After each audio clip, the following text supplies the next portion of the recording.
presented by Arhulia Recording Studio। छोरा सब में मार भ गेले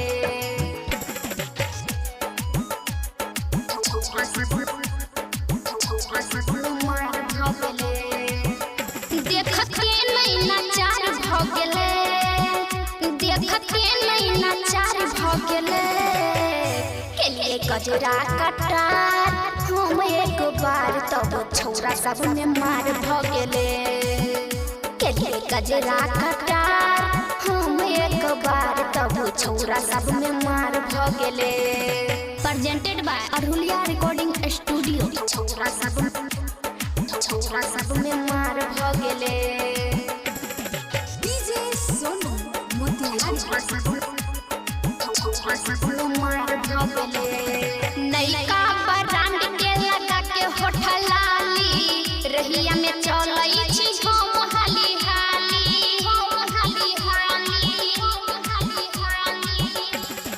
नैका ब्रांड के लगा के होठल लाली रहिया में चलई छी हम हाली लइका बूढ़ो बोला चार भ गेले लइका बूढ़ो बोला चार भ गेले के लिए गजरा कटार हम एक बार तब छोरा सब में मार भ गेले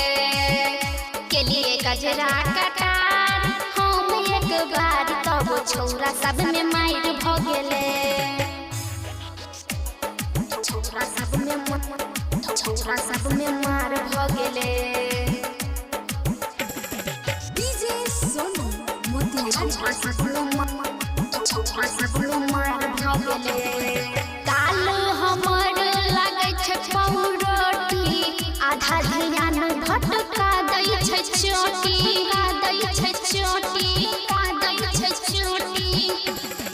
काल हमर लागै छै पौरोटी आधा ध्यान भटका दै छै चोटी राइटर अनिल से दरार भ गेले रंजना के सुतार भ गेले कौके कजरा कटार हम एक बार तब छोरा सब में मार भ गेले कौके कजरा कटार हम एक बार तब छोरा सब में मार भ गेले presented by Arhulia Recording Studio।